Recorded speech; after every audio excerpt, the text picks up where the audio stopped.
Hello, folks. It's Greg AtLast, back bigger and better than ever. Few changes in my lifestyle and other situations. The one thing you'll notice right away is I've ditched the old Mexican fedora. But don't worry, I have new ways of keeping my identity protected. I now have the baseball style deerstalker. You like it? Good. It's new chapeau for here. We've got two things to talk about in our catching up. One, Big Jim Comey. Two, Jill Stein. Not totally related, not even closely related, but they both need covering. First, Big Jim. Donald Trump has lied about why he fired Jim Comey repeatedly. First it was this, then it was that. First it was over Russia, then it wasn't over Russia, then it was over this. He's lied about why he fired him, when he decided to fire him. But that's Donald Trump. Donald Trump would probably lie about his own grandmother. We know he's lied about other family members. So there you go. But Big Jim has lied about this as well. First, it was about Russia. Then, no, it was right after Trump's inauguration, where Trump asked him to be a general consigliere, but didn't specifically mention Russia. And we know that because Comey didn't mention that Trump mentioned Russia. But then it was Russia after all. So which one is it, Big Jim? Is it Russia? Or is it just not kissing Trump's papal ring? Speaking of, there's other things to talk about. Big Jim Comey is supposedly, according to all those inside the Beltway and Acela corridor Peter Principle media people who allegedly know shit but don't. So Big Jim, according to them, is supposedly such a great political operative. Really? Well, when Attorney General Loretta Lynch last summer got done tarmacking with Bill Clinton and dumped that steaming hot mess in Comey's lap, why did he take it on at all? Why didn't he just dump it back in her lap? Was Big Jim already trying to split the difference, both sides against the middle, for either a future Trump or Clinton administration? Could be possible. Could be very possible. I'm not a conspiracy theorist. I'm just a conspiracy theorist about conspiracy theorists. Which is why I think little of this is about Russia. Most of what Michael Flynn did is, well, most likely unethical, not illegal, from what I know, and certainly, when done as a private citizen, does not involve the emoluments clause. Another lie that the Acela corridor and inside the Beltway people may claim, but is not true. So there you go. Big Jim, kind of hoist by his own petard, and not deserving a lot of sympathy anyway. The FBI is an agency that still, from its founding, still has never been given an official government charter. So Big Jim can do whatever he wants, theoretically. And maybe he does. A year or so ago, late in the Obama administration, he wanted to spy more than in the past, on good old freckle-faced American college students. Think about that, especially you Democratic snowflakes who have a lot of those kids going to private universities.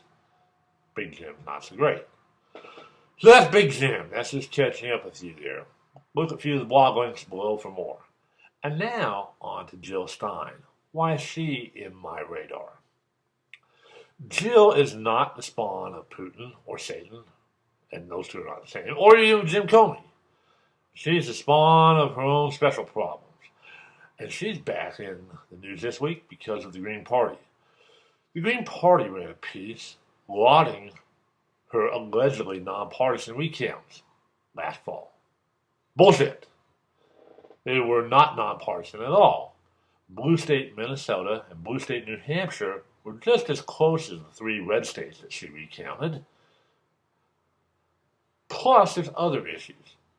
One, on the recounts, New Hampshire is easy to recount. Ralph Nader did it in 2000. Again, see some of my blog links below. Second, because the Green Party Executive Committee did not unanimously approve this recount, this was not a Green Party recount, it was a Jill Stein recount. And the Green Party should not be perpetuating half-truths because of that. But, per me, Remember, I'm not a conspiracy theorist, but I'm a conspiracy theorist about conspiracy theorists. The author of the piece makes this piece unsurprising. It's Contrails Bob Fitzwackers, or Chemtrails Bob, whichever label you prefer. This is a man who's not safe for humanity. This is a man whose conspiracy theory makes people with strokes believe they have not had strokes, but simply that they've had arm problems due to government chemicals. This man is not safe for humanity. Period. But let's get back to the Green Party's specifics. Given that this was not a Green Party recount, the Green Party should not have been running such a biased piece on it. But it's no surprise to me. Those of you like me who may have voted Democratic at one time, but now are left liberal or outright leftist, will understand this. We stopped voting Democrat because there were too many conservatives who vote Republican half the time. If you're like me and you're in the Green Party, you don't want a combo Greens in the Green Party any more than in the past you wanted conservatives in the Democratic Party. And that's what Jill Stein is. And a combo Green. From endorsing Bernie Sanders in the California Democratic primary to offering to step aside for him as Green Party presidential standard bearer, all she really wants to do, it seems, is nudge the Democratic Party into Bernie-crat territory, rather than focusing on the Green Party as an independent party. I don't know about Fitzwackers.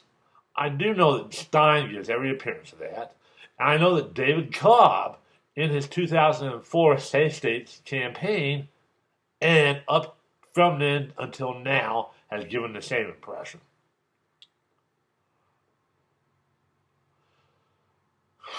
And now, at the same time, we have Bernie-crats talking about starting a third party, just as we have people like Jill Stein trying to make it the Bernie-crat party instead of the Green Party. We still have other winds below. Bernie and the Greens are not the same on foreign policy, and Jill knows that. She and Bernie aren't the same on foreign policy. Anyway, that's me for now. Greg AtLast. You've missed me, I know, and I'll try to be here a little more often in the future. Until then, bye-bye, and bye John McLaughlin's dead body.